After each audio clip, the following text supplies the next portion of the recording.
안녕하세요. 책 읽기 좋은 날 여운입니다.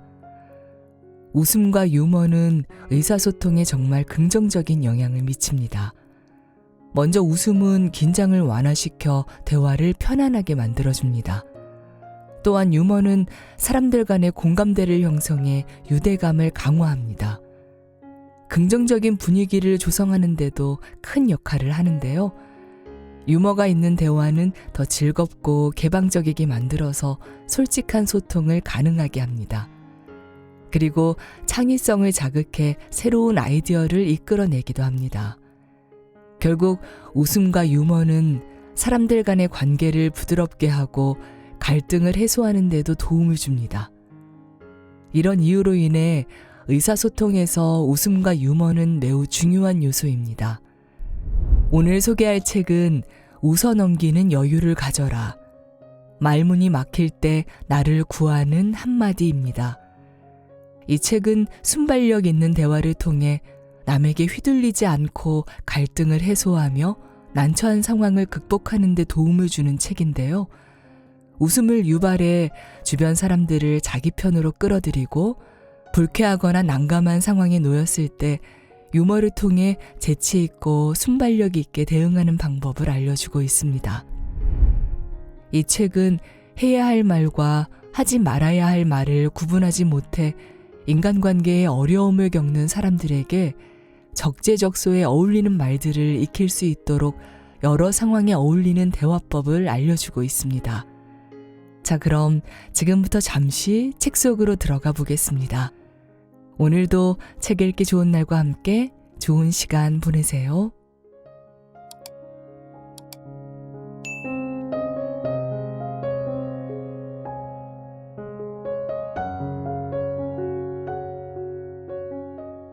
의사소통의 묘약, 웃음.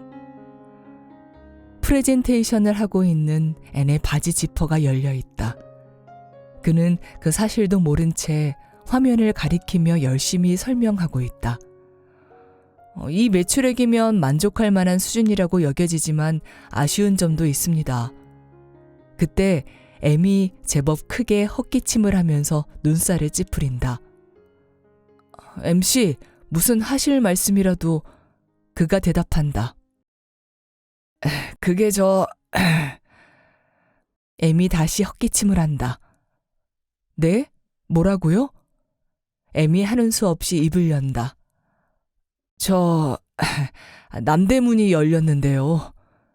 앤이 웃으며 대꾸한다. 저런, 일어나서는 안 되는 일이 일어났군요.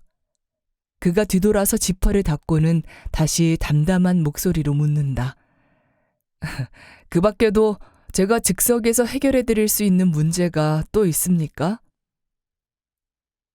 웃음은 유익한 작용을 한다. 긴장을 풀어줘 기분이 좋아지게 할 뿐 아니라 함께 웃는 사람들과 우리는 하나라는 소속감을 선사한다.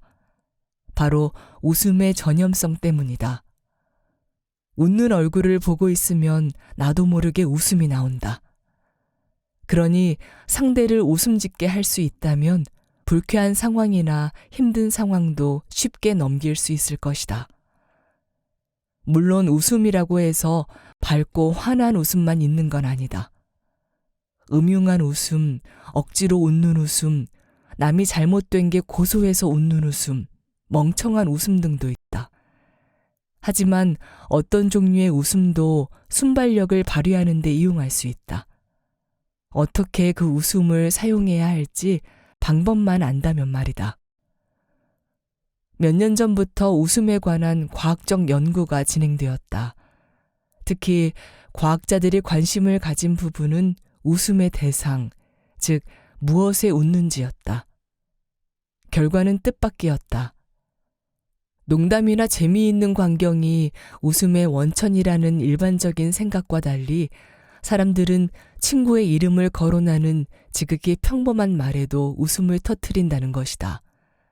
예컨대 걸어가다가 한 친구가 저기 봐, 연예인 누구야 라고 하면 상대의 얼굴에 자기도 모르는 웃음꽃이 피어오른다. 이처럼 웃음은 인간관계의 윤활유 역할을 톡톡히 한다. 우리가 상대를 향해 웃음을 보이는 것은 당신을 좋게 생각하고 있으니 걱정할 필요가 없다는 속내를 보이기 위함이다. 상대가 웃음으로 화답하면 점차 친밀한 관계가 형성된다. 물론 이때의 웃음은 스스로도 의식하지 못하는 단정하고 친절한 미소 정도일 것이다. 이 팀 복사기에서 종이 3장만 훔쳐도 되겠습니까? 한 직원이 웃으며 오에게 묻는다. 저기요, 4장 훔치셔도 됩니다. 그도 웃으며 답한다. 우스울 게 전혀 없는 상황이다. 하지만 중요한 건 우스운지 아닌지가 아니다. 두 사람은 웃음을 유발해 서로에게 친절하자고 암묵적으로 합의 본 것이다. 웃음을 동반한 약간의 이색적인 말을 통해 인간관계를 돈독하게 하자는 합의 말이다. 팁. 몇 가지 과학적 연구를 통해 입증된 것처럼 인간은 자기와 같이 웃어주는 사람에게 호의를 느끼고 나아가 그를 신뢰하게 된다고 한다. 농담의 달인. 농담을 잘하는 사람은 느긋하고 여유 있다는 인상을 풍긴다. 설사 곤혹스러운 상황이 벌어져도 당황하지 않고 당당하게 대처한다는 느낌을 준다. 이런 점에서 농담 같은 우스갯소리는 아이러니와 비슷한 기능을 한다. 더불어 농담은 상대에게 문제를 합의하에 같이 해결하자는 메시지를 전달한다. 웃음으로 분위기가 부드러워지면 당신도 상대도 얻는 게 더 많아진다. 문제는 상대가 당신의 농담을 제대로 이해하느냐다. 농담은 대부분 일상어에서 살짝 벗어나는 말이다. 상대가 당신의 농담에 동참하자면 일상어는 물론이고 당신의 농담을 던지는 방식에 조금이나마 친숙해야 한다. 그렇지 않다면 당황할 수도 있다. 다른 문화권의 사람들이 만나면 쉽게 갈등에 빠지곤 하는 이유도 서로 잘 모르기 때문이다. 팁. 상대가 알아들을 수 없는 유머나 농담은 오히려 관계에 부담이 된다. 상대가 조금이라도 싫어하는 기색을 보인다면 즉각 그만두어라. 공습 경보를 해제해주는 농담. 살다 보면 불안한 상황들이 발생할 수 있다. 모르는 사람을 만나거나 익숙하지 않은 상황에 놓이거나 한 번도 해본 적 없는 일을 해야 할 때 등 말이다. 그런 순간엔 누구나 긴장을 하게 된다. 바로 이때 던지는 한마디 농담은 긴장을 풀어주고 상대에게 위험하지 않다는 신호를 보낸다. 농담이 가장 필요한 순간은 바로 이런 힘든 상황, 위태로운 상황이 아닐까? 앤이 회사 동료들과 같이 엘리베이터에 갇혔다. 나갈 때까지 뭐 하죠? 숨바꼭질 할까요? 그가 묻자 오가 대답한다. 아니, 피자 시켜 먹어요. 농담은 난감한 상황을 넘기는데 최고의 묘약이 된다. 내가 난감한 일을 당했을 때나 다른 사람을 난감한 상황에서 구해주고 싶을 때도 유머러스한 농담 한마디로 상황을 매끄럽게 풀어나갈 수 있다. 또 농담은 공습 경보를 해제해주는 역할을 한다. 주변 사람들에게 어떤 일을 당했다 해도 그 일 때문에 주눅들지 않았다는 신호를 보내는 것이다. 또 그 일에 일정한 거리를 두고 관찰할 수 있게 함으로써 당당하게 정상적인 상태로 되돌아갈 수 있게 한다. 대개 아침에 회사에 출근하면 동료들에게 똑같은 방식으로 인사를 한다. 다시 말해 정상적인 인사를 건넨다. 분위기를 좋게 하는 농담을 하고 싶으면 그 전형적인 인사와 다른 인사를 던져야 한다. 사무실 복도에서 당신이 동료에게 와우 하고 소리를 지르면 대부분은 당신이 농담을 걸고 있다고 생각할 것이고 상대 또한 재미난 인사로 화답을 하거나 최소한 다정한 미소를 보낼 것이다. 농담은 많든 적든 정상적인 말에서 비켜난 말이다. 그러므로 농담은 아이러니처럼 이제부터 하는 말은 농담이니 당황하지 말라는 신호가 필요하다. 그러한 신호로는 다음과 같은 것들이 있다. 과장된 몸짓, 제스처, 말투, 부적절한 표현이나 과장된 표현, 고의적인 실언이나 왜곡, 찡긋거리는 눈짓이나 웃음. 물론 이런 신호들도 적당하게 섞어 써야 한다. 지나치면 정말 미쳤나라는 오해를 받을 수 있다. 팁. 농담을 던지는 사람은 상대가 농담으로 호응해 주길 기대한다. 농담을 듣고도 진지하게 반응하면 형광등이나 썰렁이 취급을 받기 쉽다. 정말 재미있는 말로 응수하지 않아도 좋다. 적당한 대답에 적절한 신호만 동반하면 그것으로도 족하다. 상대의 웃음보를 공략하라. 당신을 공격하는 사람은 아마도 당신을 좋게 생각하지 않을 것이다. 어쩌면 당신을 깔아뭉개고 싶거나 당신에게 괜한 화풀이를 하고 싶은 것인지도 모른다. 하지만 당신이 그의 웃음보를 터뜨린다면 그의 공격도 위력을 발휘할 수 없다. 웃음은 사람과 사람을 연결지어줄 뿐 아니라 무장해제시키는 효력이 있다. 그러므로 재미있는 대답으로 상대를 웃게 만드는 것도 효과적인 대응 방법의 하나가 될 수 있다. 긴장이 풀리면서 팽팽하던 분위기가 저절로 누그러질 테니 말이다. 강연을 마친 교수에게 한 학생이 질문을 한다. 좋은 말씀 잘 들었습니다. 기분이 좋아진 교수가 웃으며 답한다. 뭘요? 들어주셔서 감사합니다. 그러자 학생이 말투를 바꾸며 공격적으로 질문하기 시작한다. 그런데 말씀하신 내용 중에 몇 가지 잘못된 점이 있는데요. 교수가 장난스럽게 두 손을 머리 위로 들며 말한다. 졌습니다. 청중들이 와하고 웃음을 터뜨린다. 더는 질문을 이어갈 수 없게 된 학생이 따라 웃으며 자리에 앉고 만다. 나를 공격하는 상대는 당연히 나와 그저 농담 따먹기를 하자는 의도가 아닐 것이다. 그러나 바로 그 점을 공략해 상대를 웃음 짓게 한다면 나를 공격하려던 상대의 의도는 자연스럽게 무산되고 말 것이다. 웃고 싶지 않아도 웃을 수밖에 없는 인간의 생리작용을 이용한 전략이다. 아무리 웃고 싶지 않더라도 상황이 너무 웃기면 자기도 모르게 푸 하고 웃음이 터지니 말이다. 상대를 웃게 만드는 방법에는 3가지가 있다. 상대의 기대를 부순다. 웃음의 전염력을 활용한다. 부드럽게 허를 찌른다. 지금부터 하나씩 자세히 살펴보자. 상대의 기대를 부순다. 상대의 기대를 부순다는 가장 간단하면서도 안 먹히는 경우가 거의 없는 처방전이다. 다만 상황이 너무 심각할 때는 상대가 웃기는커녕 불안에 떨거나 겁을 집어먹을 수 있다. 그러므로 상대를 웃음 짓게 하면서 동시에 상대에게 해가 되지 않는다는 확신을 주어야 한다. 이렇게 상대의 마음을 진정시키는 유화책. 바로 그것이 웃음과 아이러니의 숨은 의미다. 충분히 예상할 수 있는 것은 웃기지 않다. 듣기 좋은 노래도 한두 번이지 아무리 재미있는 우스갯소리도 자꾸 들으면 식상해지는 법이다. 매번 똑같은 레퍼토리를 여기저기 떠들어대는 사람은 웃음은커녕 짜증만 유발한다. 누구나 그의 전략을 꿰뚫고 있어서 놀라워하지 않는 것이다. 기대를 쌓고 허문다. 해가 되지 않는 놀라움은 웃음을 유발한다.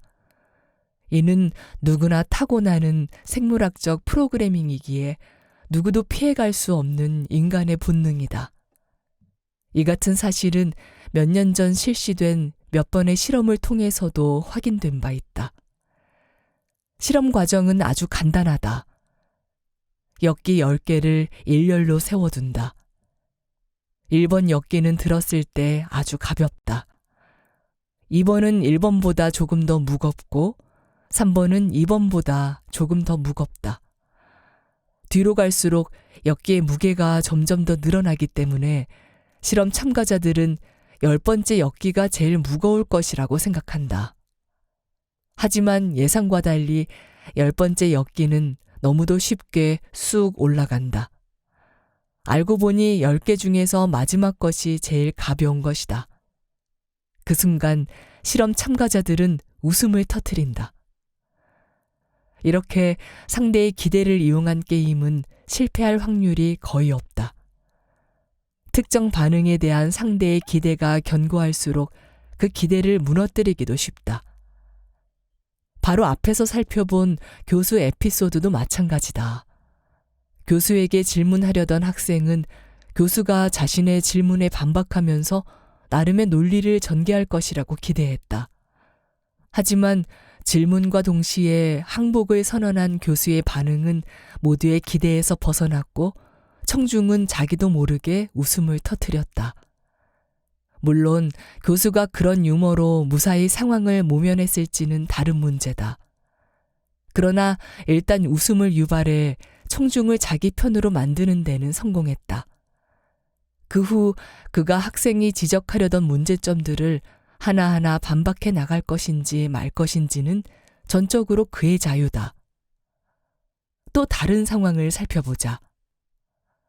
그럼 내 전화번호 불러줄 테니까 받아 적어. Q가 전화로 P에게 말한다. 준비됐어? 불러줘. P가 대답한다. 010-1206 Q가 번호를 부른다. P가 따라 부른다. 011-019 Q가 웃음을 터뜨리고 P도 따라 웃는다. P는 저녁 식사 초대를 받고 상사의 집으로 간다.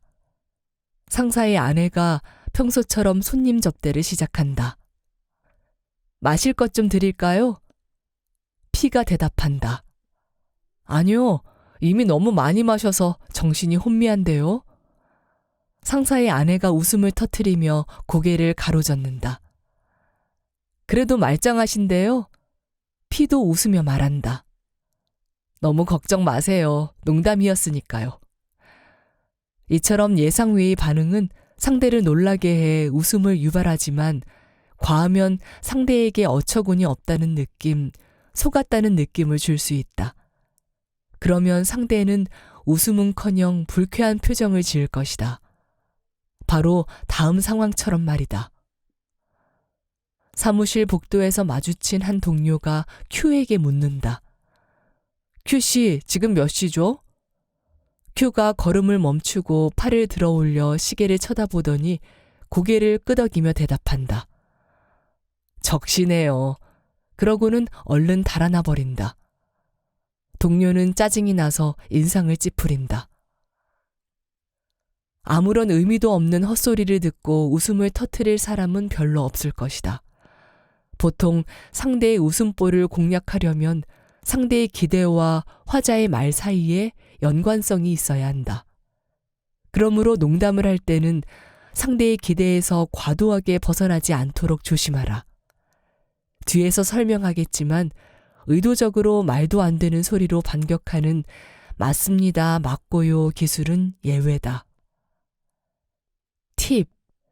농담은 유효기간이 짧다. 따라서 메뉴를 자주 바꿔줄 필요가 있다. 앞에 전화번호를 일부러 잘못 불러주는 유머는 한 번 더 하면 재미가 없다.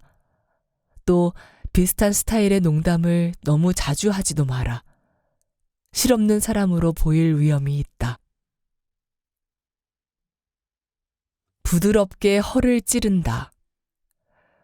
누군가를 공격할 때 당신은 어떤 예상을 내리는가? 당연히 상대가 방어할 것이라 예상할 것이다. 그럼 상대가 어떻게 나왔을 때 당신이 깜짝 놀라겠는가? 상대가 당신의 말이 맞는다고 수긍해버릴 때다. 애용되는 맞습니다, 맞고요 기술은 바로 이런 간단한 원칙에 기반을 두고 있다. 물론 정말로 상대의 말이 옳다고 생각하는 것은 아니다.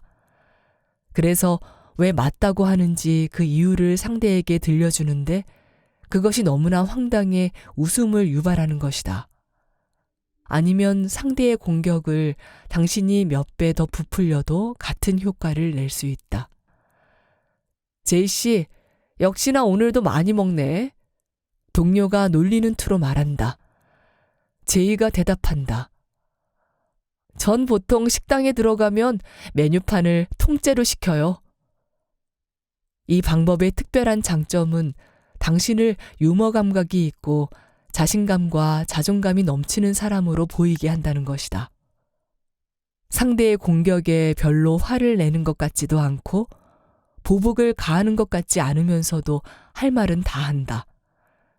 그 결과 당신은 주변 사람들의 호감을 얻을 테고 상대는 어쩔 수 없이 당신의 유머에 따라 웃게 될 것이다. 아니면 괜한 사람을 골탕 먹이려는 심술쟁이로 비칠 테니까. 맞습니다. 맞고요 기술의 원리는 아주 간단하지만 실전에서 적용하기란 생각처럼 쉽지 않다. 상대의 공격을 상대가 생각하지도 못한 농거로 더 부풀려 막아야 하기 때문이다. 그러니 사전 준비가 필요하다. 기본 뼈대는 그대로 두고 상황에 따라 약간씩 변형을 해야 한다.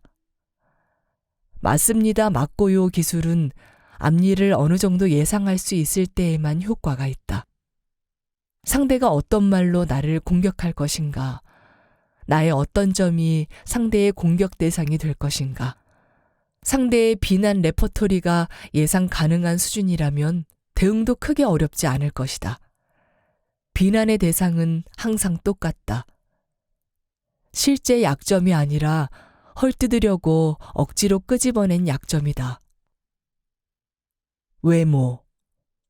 뚱뚱하거나 너무 말랐거나 키가 너무 크거나 작거나 대머리이거나 머리숱이 너무 많거나 신체 부위 중 하나가 너무 크거나 작거나 여드름이 많이 났거나 치아가 고르지 않다면 이런 공격을 예상할 수 있다. 당신은 못생겼어. 패션과 스타일. 패션 감각이 너무 없거나 지나치거나 너무 비싼 옷이나 아니면 너무 싸구려 옷을 입거나 너무 어두운 색 옷을 입거나 그것도 아니면 너무 화려한 옷을 입거나 액세서리를 하거나 안 하거나 향수를 뿌리거나 안 뿌린다면 이런 공격을 예상할 수 있다. 당신이 몸에 걸친 건 정말 못 봐주겠군. 말. 목소리가 너무 크거나 혹은 너무 작거나 말 실수가 작거나 사투리를 쓰거나 말 사이사이 흠하고 뜸을 너무 많이 들인다면 이런 공격을 예상할 수 있다. 우리말도 제대로 하지 못하네. 성격, 습관, 취미, 정치적 견해, 도덕적 입장, 종교, 이 모든 것이 공격의 대상이 될 수 있다. 그런 생각을 하다니 미쳤구먼. 능력. 성과가 낮거나 실수가 잦거나 학벌이 낮거나 건망증이 심해도 이런 공격을 예상해야 한다. 그러니 그 정도 대학밖에 못 나왔지. 이것이 기본 재료다. 이 재료로 어떤 요리도 할 수 있다. 가능한 공격의 메뉴를 작성해보고 어떻게 해야 상대보다 더 허세를 떨 수 있을지 공격 레시피를 고민해보자. 정말 말이 없군요. 옳은 말씀이세요. 가끔 저도 제가 귀가 먹은 건 아닐까 해요. 운동 좀 해. 그러다 살 더 찌면 어쩌려고 그래. 맞아. 누워서 리모컨만 눌렀더니 팔뚝에 이만한 근육이 생겼어. 넌 너무 멍청한 것 같아. 맞아. 내 IQ는 마이너스 250이야. 향수 냄새가 너무 독한 거 아니에요? 맞아요. 브라질에선 이걸로 흰 개미를 죽인다고 하더라고요. 주말에 또 집에만 있었어? 친구가 아예 없어? 그래, 네 말이 맞아. 소방서에서 불 끌어오기 전엔 집 밖을 안 나가거든. 너무 마른 거 아니에요? 밥 좀 먹고 다녀요. 맞아요. 다이빙대에서 뛰어내렸더니 수영복이 먼저 떨어지더라고요. 더 간단한 방법도 있다. 자신에게 말도 안 되는 별명을 갖다 붙이면서 자랑스러운 듯 으스대는 것이다. 맞아요. 사람들이 절 걸어다니는 호빵이라고 부르더군요. 맞아요. 저더러 인간의 탈을 쓴 전봇대라고 하더군요. 팁. 맞습니다. 맞고요 기술로 더 큰 웃음을 유발할 수 있으려면 상황과 전혀 맞지 않는 자기의 별명을 지으면 된다. 키가 작은 편이시네요. 아니, 무슨 그런 말씀을? 우리 조카는 저더러 키다리 삼촌이라고 하는데요. 비아냥거림은 유머가 아니다. 제트가 프레젠테이션을 하고 있다. 갑자기 빔 프로젝트가 말썽을 부린다. 왜 이러지? 어떡하나? 어떻게 하는지 모르는데. 당황한 그는 이렇게 중얼거리며 컴퓨터 자판을 여기저기 두드린다. 팀장이 그 기회를 놓치지 않고 한마디 던진다. 어떻게 하는지 모르겠다라. 멋져. 계속해봐. 제트가 애를 쓴 덕에 스크린에 화면이 다시 떴다. 자, 여기를 보시면 지난 3분기 매출액 변화가 나와 있습니다. 그가 더듬거리며 다시 발표를 시작한다. 저런, 아무것도 안 보이는데? 팀장이 또 끼어든다. 9월분 숫자가 어디 있어? 제트의 얼굴이 빨개지더니 어찌할 바를 몰라 말을 멈추고 만다. 잘했어. 팀장이 난데없는 칭찬을 한다. 제트씨, 당신은 참 우수한 직원이야. 이렇게 복잡한 자료를 이렇게 심도 있게 분석하다니. 퍽이나 고생했겠어. 누구나 한 번쯤은 이런 경험이 있을 것이다. 만족스럽지 못한 성과를 보였는데 어떤 일이 일어나고 있는가. 그 성과를 평가해야 할 위치에 있는 사람이 야단을 치고 비난하기는커녕 어딘가 어색한 칭찬을 한다. 물론 그런 식의 칭찬은 객관적인 평가가 아니다. 목적은 단 하나다. 상대의 품위를 떨어뜨리려는 것이다. 사실 그것이 비아냥거림의 목적이기도 하다. 상대를 집단의 진정한 구성원으로 대해주지 않고 그저 놀림의 대상으로만 취급하는 것이다. 유머와 비아냥거림의 차이. 누가 무슨 짓을 하든 그 어떤 모습이든 그 자체는 코믹하지 않다. 코믹하다는 것의 근거는 우리의 기대다. 우리의 기대와 어긋나기 때문에 코믹하다는 느낌을 받는다.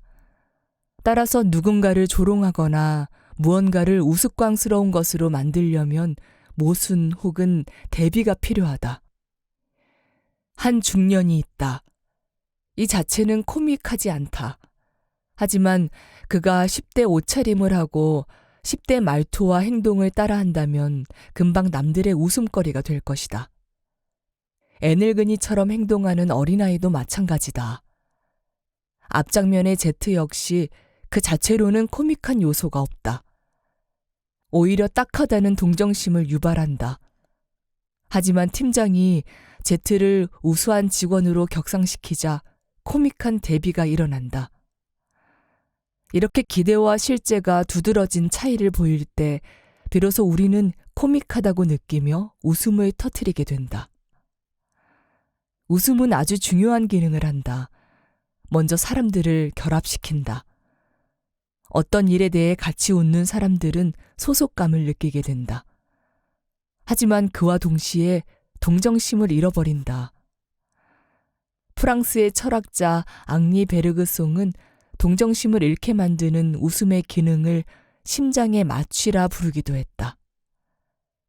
이렇게 누군가 다른 사람을 놀리고 조롱하고 비아냥거릴 때는 두 가지 현상을 목격할 수 있다. 즐거워하는 청중이 있다. 앞의 장면에선 제트씨의 동료들이었다. 그들은 하나가 되어 제트를 조롱하며 즐거움을 느꼈다.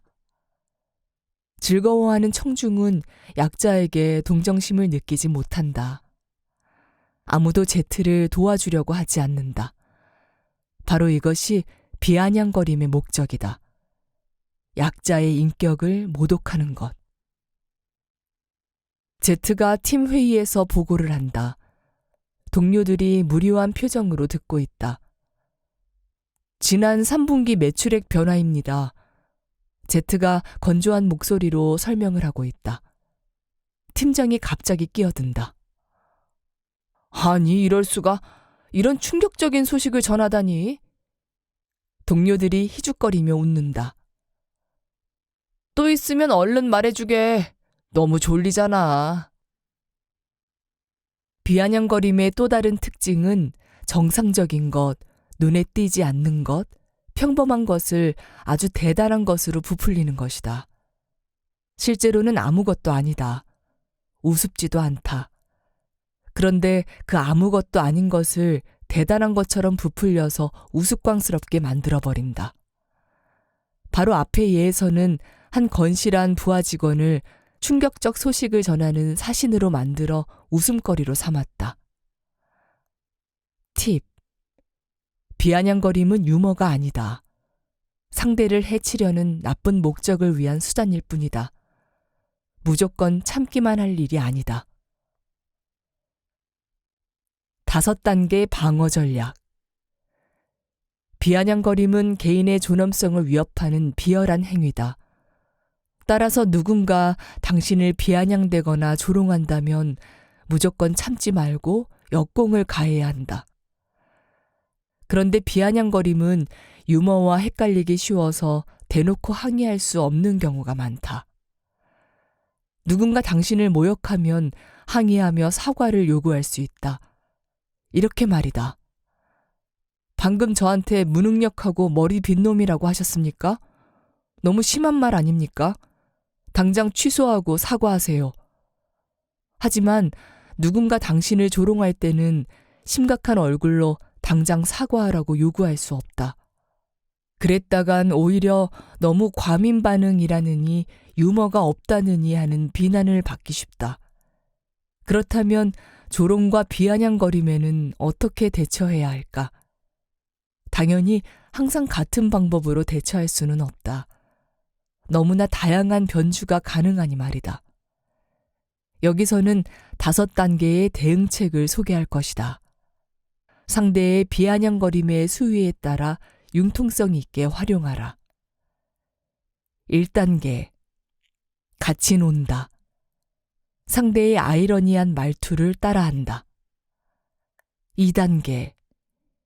웃으며 유머러스하게 대꾸한다. 상대의 비아냥거림을 농담으로 해석한다. 3단계. 무시한다. 상대의 비아냥거림을 그냥 못 들은 척한다. 4단계. 말 그대로 받아들인다. 다시 말해 상대의 비아냥거림을 칭찬으로 이해한 척한다. 5단계. 항의한다. 상대에게 더 이상 비아냥거리지 말라고 경고한다. 팁. 대응은 비아냥거림의 수위에 달려있다. 수위가 아주 낮을 땐 봐주고 넘어간다. 농담으로 받아들여 같이 농담 따먹기를 하는 것이다. 하지만 자기 이익을 위해 의도적으로 당신을 웃음거리로 만들려는 사람은 그냥 둬서는 안 된다. 당당하게 항의하고 사과를 요구하라. 피할 수 없다면 즐겨라. 스스로에게 칭찬 아닌 비난을 날려보자. 만일 다른 사람이 그 말을 했다면 심한 모욕감을 느꼈을 말이다. 그렇다면 나를 비하하는 말이 상대에게 이익이 되지는 않을까? 상대의 공격을 스스로 인정하는 꼴이 되지는 않을까 하고 걱정이 들 수도 있다. 걱정하지 마라. 왜냐하면 공격을 당했을 때 상대보다 한술 더 떠 자기 자신을 비하하는데 상대가 더 이상 무슨 할 말이 있겠는가? 당신이 지금 한 말은 아무도 진지하게 들어주지 않을 정도로 황당하다. 그래서 웃음을 유발한다. 이때 나오는 호탕한 웃음은 당신이 상대에게 멋지게 한 방 날렸다는 의미다. 당신의 당당한 대꾸를 들으면서 상대는 자신의 공격이 당신에게 쥐꼬리만큼도 타격을 입히지 못했다는 사실을 깨닫게 된다. 상황을 우습게 만들어버려라. 다만 맞습니다, 맞고요 기술을 쓸 때 주의해야 할 점은 상대가 먼저 유머러스하게 접근할 경우 다른 기술을 택하는 편이 좋다는 것이다. 이 기술을 쓸 때는 상황을 우습게 만드는 당사자가 당신이어야 한다. 안 그래도 웃긴 상대의 공격을 당신이 더 부풀린다면 상대가 옳다는 것을 인정하고 스스로를 꾸짖는 꼴이 되어버린다. 공격을 터무니없는 수준으로 몰아가서 오히려 우습게 만들어버리는 또 다른 방법들이 있다. 상대가 비난한 바로 그 점을 말도 안 되는 장점으로 승화시키는 것이다. 혹은 상대의 공격을 과장해 부풀릴 수도 있다. 장점으로 승화시킨다. 어떻게 귀가 코끼리보다 더 커요? 맞아요. 아기 코끼리 전봇처럼 펄럭펄럭 날 수도 있어요. 과장. 대게 처음 먹어봐요? 먹는 방법 몰라요? 당연히 알죠. 빨대 집어넣어서 빨아먹으면 되잖아요. 상대의 말을 일부러 오해하는 것도 좋은 방법이지만 상황 자체를 잘못 이해한 척하면서 새로운 의미를 갖다 붙이는 방법도 효과적이다.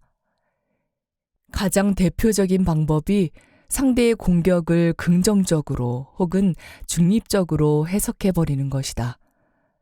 예를 들어 상대가 화를 내면 그것을 당신에게 구하는 조언으로 곡해하는 것이다. 사람이 어떻게 그렇게 살이 찔 수가 있어?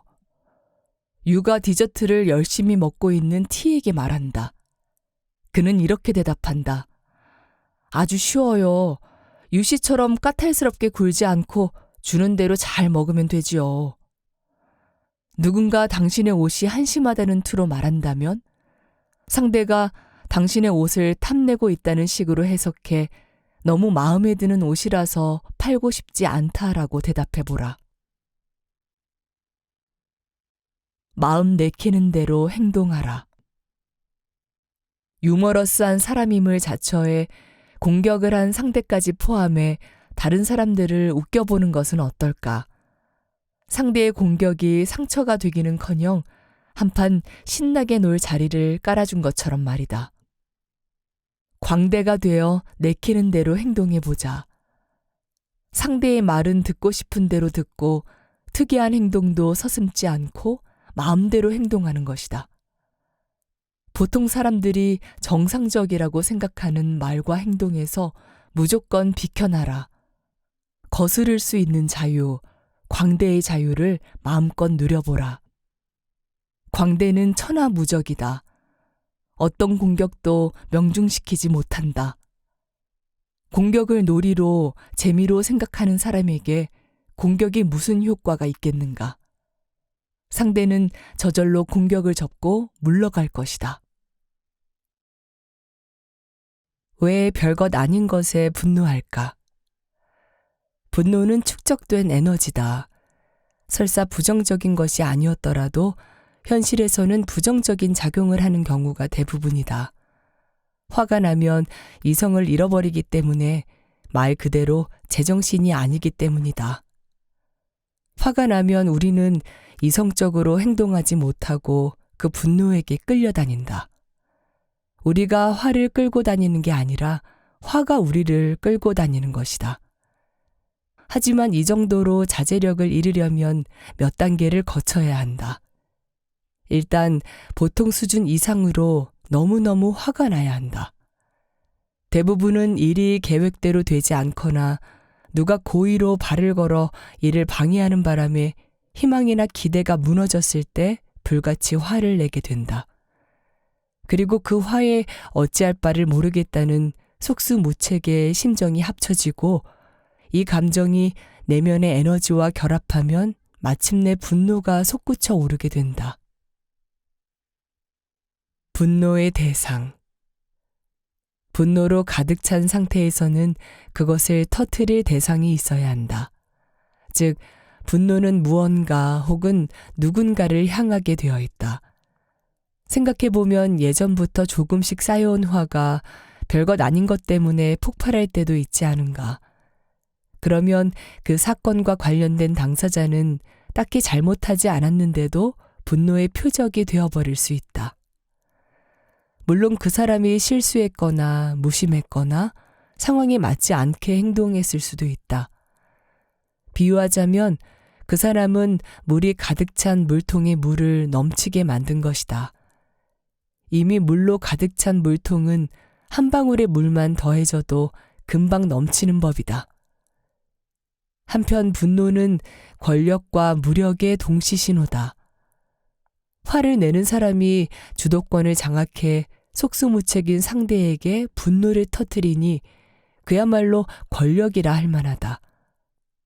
분노는 상대의 반항을 참지 못한다. 반항하면 할수록 더 커진다. 하지만 동시에 화를 내는 사람은 무력하다. 이성적으로 당당하게 행동하는 것이 아니라 분노에 압도당해 자제력을 잃어버렸기 때문이다. 심지어 그것이 자기에게 손해가 되는데도 어떻게 할 수가 없다. 분노에 어떻게 반응해야 할까? 누군가 눈앞에서 화가 나서 있는 대로 소리를 지르고 있다면 평소의 감정 상태를 유지할 수 있는 사람은 그리 많지 않을 것이다. 이럴 때 사람들의 반응은 대체로 두 가지로 나뉜다. 같이 화를 내며 소리를 지른다. 싸움이 격해진다. 화가 나거나 모욕적인 기분이 들어도 꾹 참고 상대의 화가 풀릴 때까지 기다린다. 상대가 화를 내면 나도 당연히 화가 난다. 아무 잘못도 없고 책임도 없는 것 같을 때 특히 그렇다. 그래서 반박하기 시작하고 시간이 흐르면서 상대와 마찬가지로 자제력을 잃고 목소리를 높이며 고함을 지르게 된다. 결과는 참혹하다. 상대의 분노는 점점 더해간다. 나중엔 정말 자존심 때문에라도 그만둘 수가 없으므로 둘 중 하나가 자리를 피하지 않는다면 상황은 돌이킬 수 없는 수준에 이를 수도 있다. 그렇게 되면 싸움이 끝나고 나서도 관계를 회복하기까지 많은 시간과 노력이 들어갈 수밖에 없다. 깨진 유리 조각을 다시 이어붙이는 일은 결코 쉽지 않다. 단 한 번의 싸움으로도 영원한 결별이 가능한 것이 바로 인간관계다.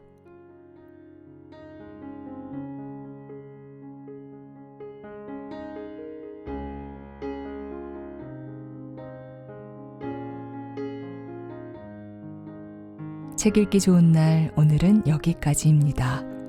안온하고 포근한 시간 보내세요.